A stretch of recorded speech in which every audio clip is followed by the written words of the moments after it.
इस वीडियो में हम नीट 2022 के केमिस्ट्री के क्वेश्चन का सॉल्यूशन करेंगे। स्टार्ट करते हैं हम 51 से। 51 में जो दिया हुआ है, दो स्टेटमेंट दिया हुआ है, स्टेटमेंट 1 स्टेटमेंट 2, जैसे कि मेंशन किया हुआ है। इसमें जो क्वेश्चन है वो आपका सरफेस केमिस्ट्री से रिलेटेड है, ठीक है। इसमें बोला जा रहा है in the coagulation of a negative sol the flocculating power of the three given ions is in the order. तो अल्युमिनियम 3+ दिया हुआ है, बेरियम 2+ दिया हुआ है और Na+ दिया हुआ है, ठीक है। अब स्टेटमेंट 2 इसमें बोला जा रहा है in the coagulation of a positive salt the flocculating power of three given salt is in the order, ठीक है। तो इसमें दिया हुआ है आपका NaCl, Na2SO4, Na3PO4, ठीक है। तब अब हम इसका सॉल्यूशन हम NCERT के पेज में ही देखते हैं कि इसका सॉल्यूशन कहाँ पर दिया हुआ है, ठीक है। तो चलते हैं, ये देखिए, ये हार्डी स्कूल रूल का ही एक दिया हुआ है NCERT में, जिसमें ये बताया गया है कि फ्लोकुलेटिंग पावर जो पॉजिटिव सोल और निगेटिव सोल है उसका ऑर्डर क्या रहता है, ठीक है। तो हम अगर यहाँ पर देखें, यहाँ पर तो यहाँ देखिए, यहाँ पर लिखा हुआ है in the coagulation of a negative sol the flocculating power is in the order aluminium 3+, barium 2+ और Na+। और जो ऑर्डर दिया वो सेम ही दिया हुआ है जो स्टेटमेंट फर्स्ट का है। यहाँ पर अगर हम नज़र डालें तो यहाँ देखिए, तो ये हूबहू ऐसा ही उतार दिया गया है इसमें। तो ये जो स्टेटमेंट 1 होगा वो करेक्ट होगा, ठीक है। अब आते हैं हम स्टेटमेंट 2 में, ठीक है। स्टेटमेंट 2 में आने से पहले हम आपको ये हार्डी सुल्ज रूल का आपको कॉन्सेप्ट थोड़ा सा समझा दे रहे हैं। हार्डी सुल्ज रूल में जो ये है, ये कहता है कि अगर फ्लोकुलेटिंग आयन जो है, जो कि हम ऐड कर रहे हैं, उसका अगर वैलेंसी ज़्यादा होगा, ठीक है, तो उसका पावर जो होगा प्रेसिपिटेट करने का वो भी ज़्यादा होगा। यही हार्डी सुल्ज रूल है, ठीक है। अब देखिए, ये जो है कोगुलेशन के बारे में बताया गया है, ठीक है। यहाँ पे भी जो दिया हुआ है ये कोगुलेशन के बारे में ही है दिया हुआ है, ठीक है, इन द कोगुलेशन। तो कोगुलेशन क्या होता है कि यहाँ पर ये इसमें थ्योरी दिया हुआ है इसमें, ठीक है। तो इसमें दिया हुआ थ्योरी कि अगर जो क्लोराइड्स हैं, अपोजिट चार्ज के अगर क्लोराइड्स अगर मिलते हैं तो वो न्यूट्रलाइजेशन रिएक्शन करते हैं, जिससे कि कोगुलेशन बनता है, ठीक है।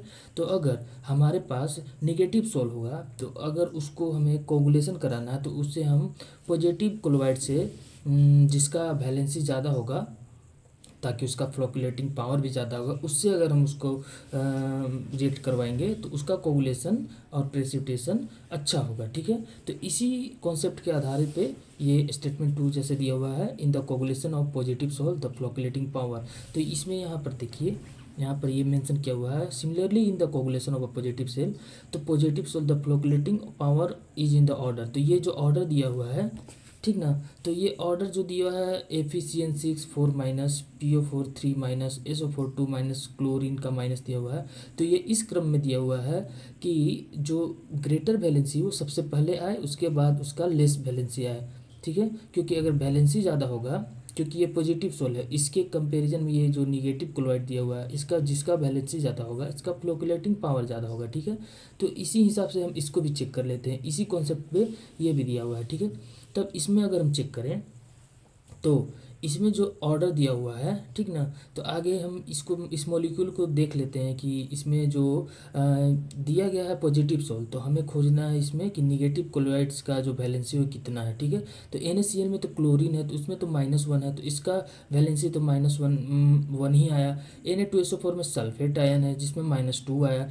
Na3PO4 में PO4 का जो होता है वो 3- होता है। तो ये जो क्रम दिया हुआ है ये जस्ट अपोजिट दिया हुआ है, क्योंकि अगर हम पॉजिटिव सोल लें तो -3 पहले आना चाहिए, -2 उसके बाद फिर -1 आना चाहिए, ताकि इन लोग का कोगुलेशन जो हो उसका वो सबसे ज़्यादा हो, फ्लोकुलेटिंग पावर इसका सबसे ज़्यादा होगा, फिर इसका होगा, फिर इसका होगा। इसमें अपोजिट दिया हुआ है, जो कि NCERT में यहाँ पर राइट दिया हुआ है कि इसमें +-4 का पहले आया है, फिर 3- का आया, फिर 2- का आया है। तो इस हिसाब से ये जो स्टेटमेंट आपका जो दिया हुआ है ये गलत दिया हुआ है, ठीक है। तो इसका जो राइट आंसर होगा वो फर्स्ट होगा। स्टेटमेंट 1 तो करेक्ट है पर स्टेटमेंट 2 आपका इनकरेक्ट है, क्योंकि इसका जो क्रम है वो अपोजिट दिया हुआ है। तो अब हम 52 क्वेश्चन नंबर पे आते हैं। इसमें Dalton's law of partial pressure के बेसिस पे क्वेश्चन दिया हुआ है। इसमें पूछा जा रहा है कि ये 4 ऑप्शन है, इसमें से कौन सा एक ऑप्शन है जो Dalton's law of partial pressure के बेसिस पे नहीं है। उसके करेक्ट मैथमेटिकल इक्वेशन नहीं है जो। तो इसमें हम चारों ऑप्शन को एक बार देखते हैं, ठीक है। इसमें पहला ऑप्शन दिया है P I is equal to x I p, ठीक है। यहाँ पर पी आई जो है वो partial pressure of ith gas है, ठीक है, और एक्स आई जो है वो mole fraction of ith gas in gaseous mixture, मतलब इसे हम वेपर फेज भी बोल सकते हैं, गैसियस मिक्सचर भी बोल सकते हैं, ठीक है। अब आते हैं दूसरा ऑप्शन में, p I is equal to x I p i naught दिया हुआ है, ठीक है। तीसरा p is equal to p one plus p two plus p three दिया है, और चौथा जो दिया है वो आपका है p is equal to n one r t by v plus n two r t by v plus n three r t by v. तो इसको हम देख लेते हैं। तो इसे हम देखते हैं कि ये इसका आंसर जो है वो एनसीईआरटी पे कहाँ पर दिया हुआ है, ठीक है। तो हम एनसीईआरटी देखते हैं इसका। यहाँ देखिए, ये आपका Dalton's law of partial pressure यहाँ पर दिया हुआ है। इसमें जो पहला ऑप्शन है, पहला ऑप्शन यहाँ जो है इसमें लिखा हुआ p I is equal to x I P total, ये जो है पी टोटल प्रेशर है, ठीक है। तो इसको हम देखते हैं कहाँ पर ये दिया हुआ है। ये देखिए, यहाँ पर लिखा हुआ है p one is equal to y one p total, ठीक है। यहाँ वाई वन जो है वो क्या है, वाई वन यहाँ पर जो है वो यहाँ दिया हुआ है y one and y two जो है मोल फ्रैक्शन ऑफ, यहाँ पर देखिए वेपर फेज, मतलब गैसियस मिक्सचर का ही मोल फ्रैक्शन ये है। मतलब कि ये जो आपका ऑप्शन है, पहला ऑप्शन, ये आपका करेक्ट है। P I is equal to x I P total, X I जहाँ पर गैसियस मिक्सचर का आपका मोल फ्रैक्शन है, तो जो इंडिविजुअल का होगा, जैसे पी वन हो गया, तो इंडिविजुअल का जो होगा उसमें mole fraction of that individual ही होगा, और वो जो मोल फ्रैक्शन होगा वो आपका गैसियस फेज का होगा, और इनटू पी टोटल होगा। तो ये ऑप्शन सही है। अब आते हैं हम सेकेंड ऑप्शन में।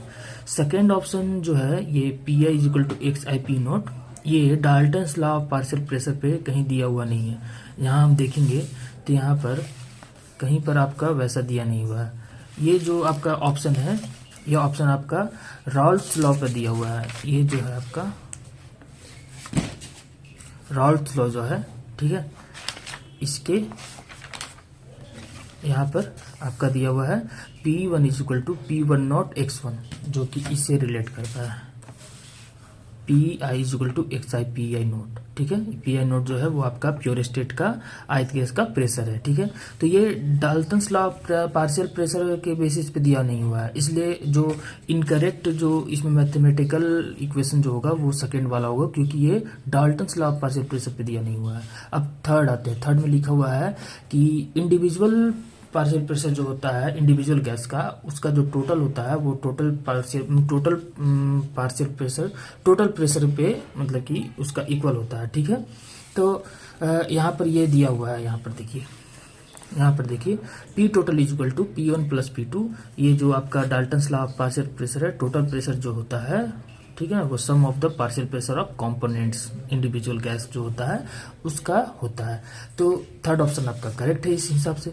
फोर्थ ऑप्शन में कुछ नहीं किया गया है। फोर्थ ऑप्शन क्या है कि आप जो इक्वेशन है आता है, जैसे कि एक इक्वेशन आता है आपका p v is equal to n r t जो आता है, तो यहाँ से अगर हम P निकाले तो ये आ जाएगा n r t by v आता है, ठीक है। तो इसी में अगर हम P1 निकालें तो इसमें आपका आ जाएगा N1RT बाई भी हो जाएगा। तो ये कुछ नहीं है, ये पिछले ही ये जो इक्वेशन है, इस इक्वेशन का ही एक इलेबोरेटेड फॉर्म है, जिसमें ये आपका P equal to N1RT by v ऐसे फॉर्म में दिया हुआ है। तो ये ऑप्शन भी आपका Dalton's law of partial pressure के इक्वेशन में ही आता है, और ये भी करेक्ट ऑप्शन है। तो इनकरेक्ट ऑप्शन जो है आपका 52 का 2 होगा आपका, ये आपका इनकरेक्ट होगा। तो अब हम 53 क्वेश्चन नंबर को देखते हैं। 53 क्वेश्चन नंबर में लिखा हुआ है which statement regarding polymers is not correct, मतलब कि जो इनकरेक्ट स्टेटमेंट है उसको हमको बताना है, ठीक है। 4 ऑप्शन दिया हुआ है। पहला ऑप्शन है thermoplastic polymers are capable of repeatedly softening and hardening on heating and cooling respectively, ठीक है। दूसरा दिया हुआ थर्मोसेटिंग प्लास्टिक के बारे में है कि थर्मोसेटिंग पॉलीमर्स जो है वो रीयूजेबल है। तीसरा इलास्टोमर के बारे में दिया हुआ है, और चौथा फाइबर्स के बारे में दिया हुआ है, ठीक है। तो हम इसको देख लेते हैं कि इसका राइट आंसर क्या होगा, ठीक है। तो पहला जो बोला जा रहा है उसको हम यहां से देख लेते हैं। तो चलिए इसे हम देख लेते हैं, इसका आंसर हम फाइंड करते हैं। ये देखिए इस पे दिया हुआ है,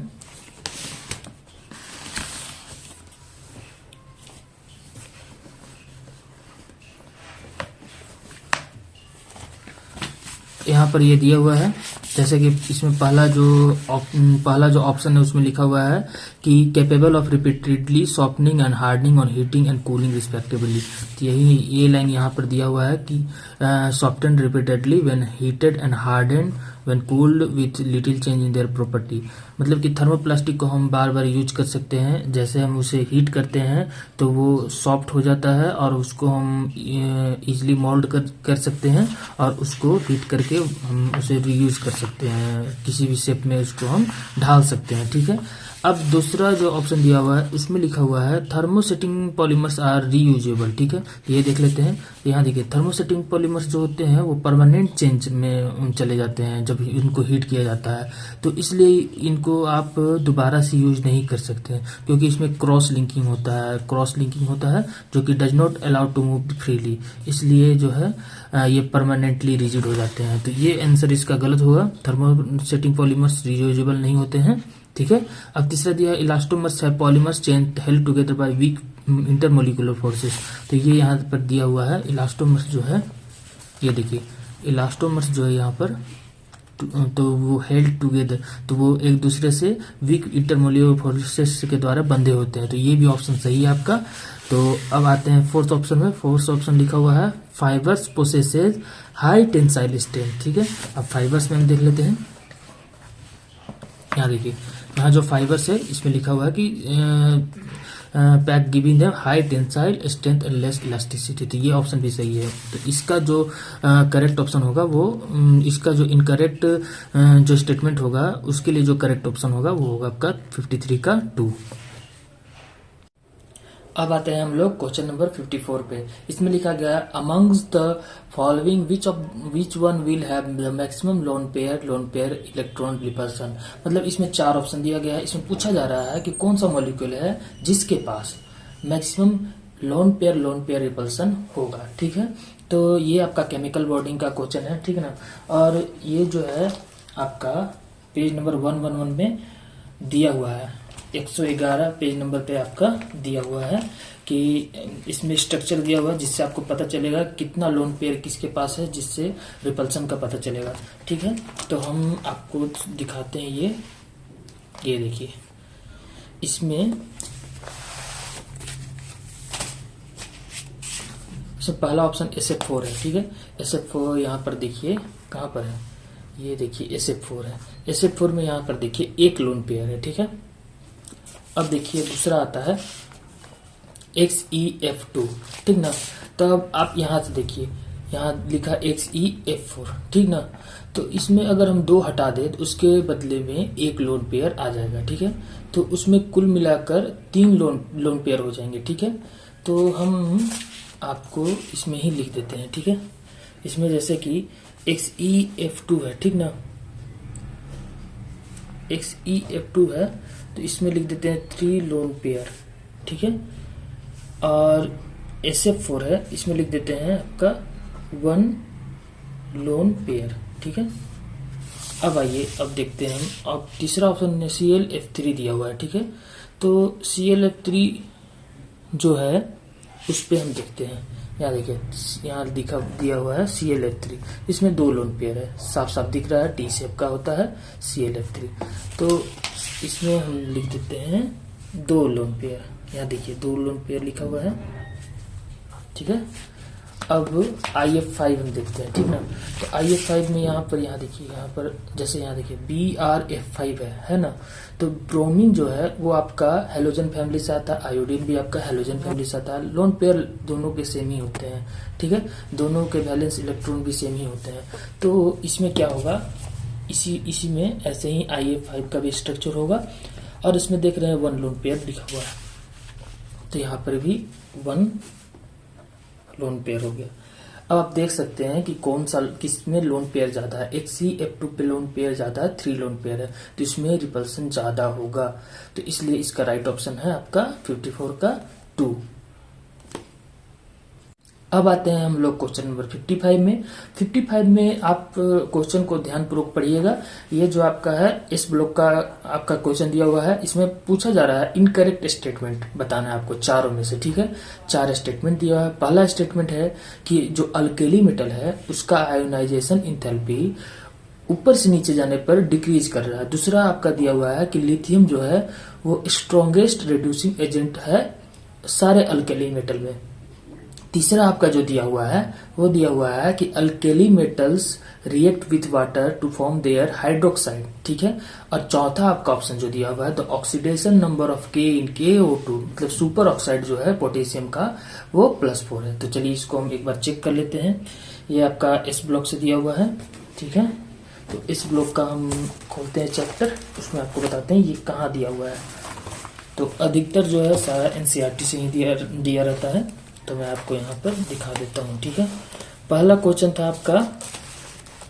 था आपका आयोनाइजेशन इंथैल्पी वाला। तो आयोनाइजेशन इंथैल्पी का यहाँ देखिए दिया हुआ है कि ionization enthalpies of the alkali metals are considerably decreases down the group from Li to CS, मतलब कि डाउन द ग्रुप आपका जो है टॉप टू बॉटम डिक्रीज करता है। तो ये ऑप्शन तो आपका करेक्ट हो गया। यहाँ देखिए, यहाँ पहला जो लिखा हुआ है top to bottom in the group metal alkali metal का डिक्रीज करता है, पहला ऑप्शन सही है। अब आते हैं दूसरा ऑप्शन क्या था, स्ट्रॉन्गेस्ट रिड्यूसिंग एजेंट है लिथियम अल्केली मेटल में, ठीक है। तो ये आपका मिलता है, यहाँ पर आता है, ये देखिए यहाँ पर आपका दिया है रिड्यूसिंग नेचर में। देखिए यहाँ क्या लिखा है, लिथियम बीइंग द मोस्ट, मतलब स्ट्रॉन्ग रिड्यूसिंग एजेंट तो अल्केली मेटल होते हैं जिसमें लिथियम जो होता है वो मोस्ट आता है आपका, मतलब सबसे ज्यादा लिथियम का ही रिड्यूसिंग नेचर शो होता है और सोडियम का तो लिस्ट होता है। ये आपका दिया हुआ है। अब आते हैं तीसरा आपका क्या लिखा हुआ है, तीसरा आपका लिखा हुआ है अल्केली मेटल वाटर से रिएक्ट करके हाइड्रोक्साइड बनाते हैं, ठीक है। तो अब ये भी देख लेते हैं। यहाँ देखिए यहाँ पर दिया हुआ है,